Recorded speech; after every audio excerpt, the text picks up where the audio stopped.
What's up, everyone? Today's day 17 of phase 3 of the Live Hard program. It's currently 10:35 p.m. I'm currently at work, taking a little break to make my video. I woke up this morning, it was about 11:45 or 12 noon.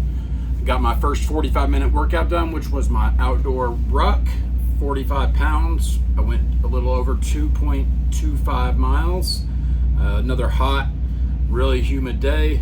I'm just expecting that daily now. The next 10-day forecast shows hotter temperatures each day, going up to the around 108 one of the days. So I'm basically doing it in one of the hottest parts of the day, which is more challenging than it would be if I were to do it at like 2 a.m. while I was at work. It would probably feel a lot better then, but the point of the program, to get the most out of it, is to do things when it's most inconvenient, when it's going to be the most difficult, the most uncomfortable, and that translates into other areas of your life where you need to choose the more difficult path to get the most out of what you're trying to accomplish. I'm not saying that everything has to be hard. There's going to be some times where things are easier for you, but the reason they're easier for you is because of the times that you did things when they were harder than everyone else is doing them. So you become comfortable being uncomfortable, and you are able to do things that are hard but aren't necessarily always hard for you. There's levels to it. What's hard for you right now may not be hard for you a year from now, or 2 years from now, or 5-10 years from now. It's all different levels. And once you pass these tests where you're able to do these things that are hard now, and be uncomfortable, you're able to do them in the future when they're not as hard for you, but they're still hard in general. But anyways, I got that workout done.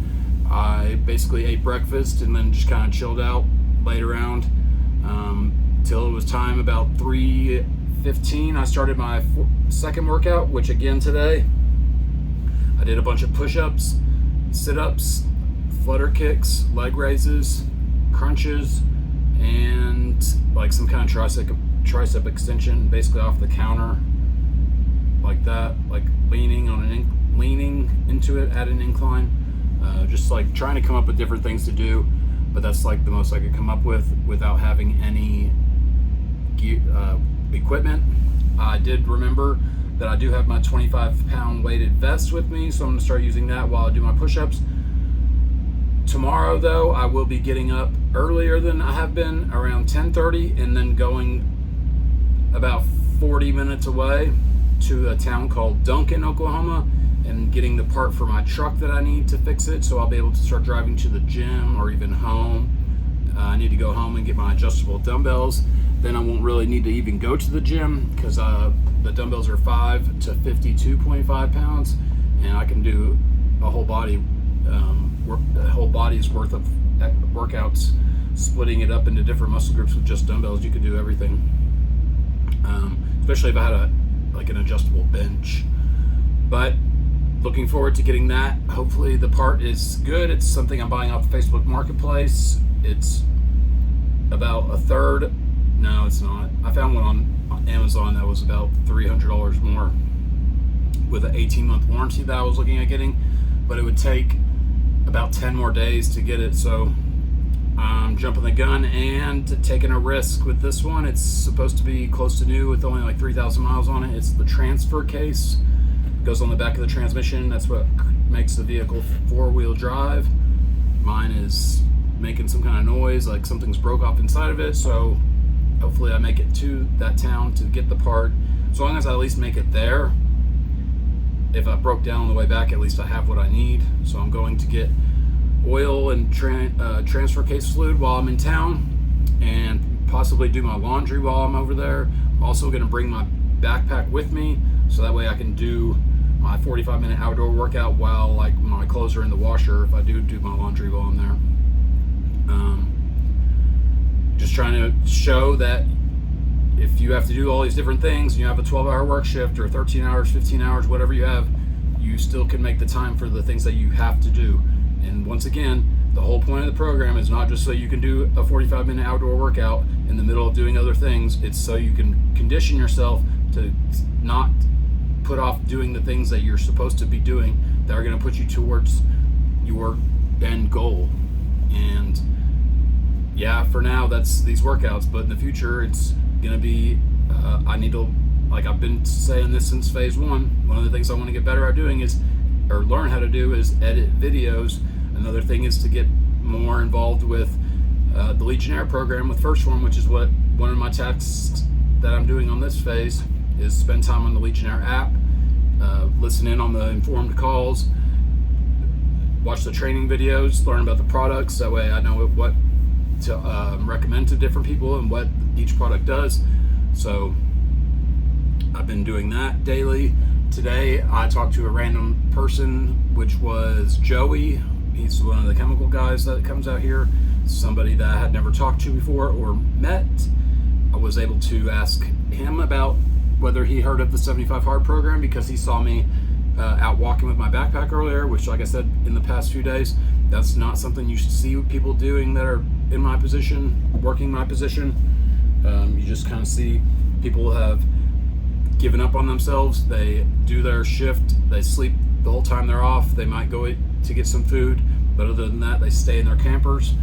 As you can tell, I'm still in a camper. I'm staying at the job site, so it's nice. I can come in here and get my food throughout the night while I'm working, or I can come, I just have to walk outside and I'm at work. I don't have to worry about driving around, spending time going to and from places when I already have a limited amount of time. From the time I wake up to the time I go to work, I have about 5 hours, and in that time period I usually just try and take a nap in between my workouts. But most people don't do even one workout, so I'm doing two. And I'm not saying I'm better than them, I'm just saying I have goals. A lot of people that do this job have given up on their goals, and it's mostly because this job is draining. It's hard to be away from your family. It's hard to always be on the road, work long hours, and once you get that mindset of putting things off and always putting things off, you have that to where you think that you can't get back to where you were and accomplish the things that you've done before, or look the way that you've looked before. And this guy was kind of leading me down that road of that's how he feels. So he said he coaches his daughter's tournament. What did he say? Volleyball or no, softball? It sounded like she was younger. He said he was my age, so 36. And anyways, he literally said he doesn't care about working out anymore. He's give up on that. And I said, this is one of the things I just kind of threw out to him, was that he took it upon himself to be the leader of that team and coach that team. So he wasn't like overweight or anything. He was like 180 pounds, regular size average person. But one of the things I mentioned was, if he's going to put himself in that leader position, he needs to be, setting the standard. And one of those is to take care of yourself. If you want to be the leader of the people, you need to be, doing the things that you're telling them to be doing and setting the standard. So, like I said, he was not completely out of shape and all this stuff, but you can't just, if he's telling me he's given up, he's telling his wife he's given up, he's telling a lot of people he's given up, essentially, whether he's saying it with his words or doing it with his actions. So maybe I put some kind of bug in his ear to get him to look into the program. I talked to him, I did bring up the program, and I explained the whole thing, and he knew who Andy was based off of a reel I pulled up of Andy. Not necessarily his name or First Form brand, but I got the bug in his ear. So maybe just little things like that. You get people to, I always, just from my appearance, people, it almost like brings out people's insecurities, because they always find the need to tell me about that they used to work out. And like, I don't usually just walk up and start talking about working out, but people feel they're inclined to tell me about when they used to work out. And I usually try to put it into perspective that, why aren't you still doing it? And a lot of them, it comes down to they give up on it.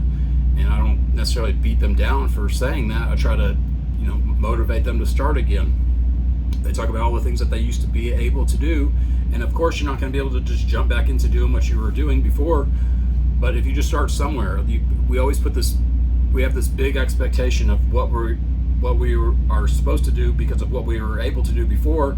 And so it just seems like it's so far and it's so hard to be able to get to that point again. And like it would be like starting here, and if you used to run marathons and you don't anymore, and you've given up and you haven't worked out in 5-10 years, you're not going to be able to just go run a marathon. But you can start walking.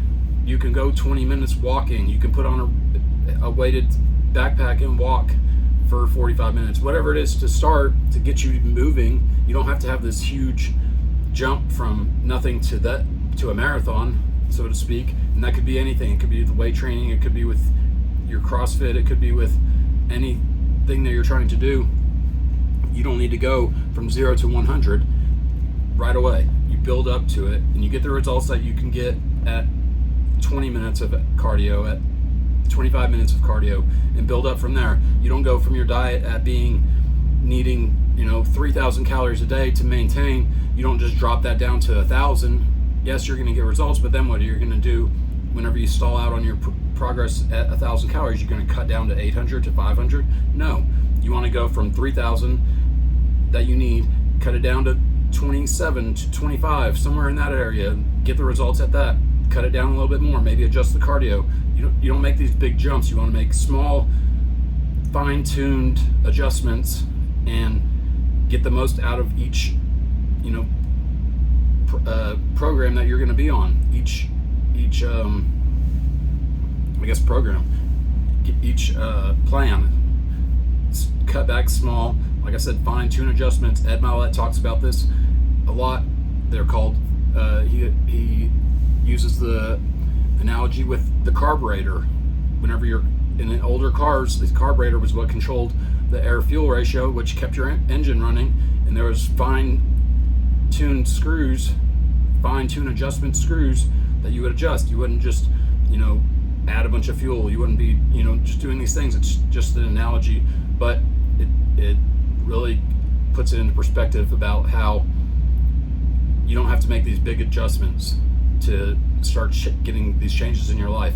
So if that's you and you are having issues with starting because you have such high expectations of yourself, you have to just understand that you can just need to get started. And once you get started, you'll build up momentum. And once you build up the momentum, you'll build up the discipline and the mental toughness and all the grit that you used to have and the perseverance. And then you'll start to believe in yourself again. And then you'll start making progress. So get started. If you are having issues trying to find a way to get started and you're watching this video, it's still 13 minutes into it, you don't know what to do, the 75 Hard and Live Hard program is the best thing that's ever been created to get you back into that mindset, into that physical shape, into that mental toughness state. And in 75 days, you can go back to where you were when you had that mental toughness before. It may take you the rest of the year to do the 3 other phases to get that discipline and everything built back up, but you gotta get started somehow, and that's the quickest way you can do it. You can learn all about 75 Hard and the Live Hard program on episode 208 on the Relay F podcast with Ian DeFrisilla, and get started. That's the best advice I can give you, is to get started tomorrow. Find a book and a diet to follow and get started. The sooner you get started and finish, the only thing you're going to regret is not starting it sooner. So that's all I got for today. I'll be back tomorrow for day 18. Peace.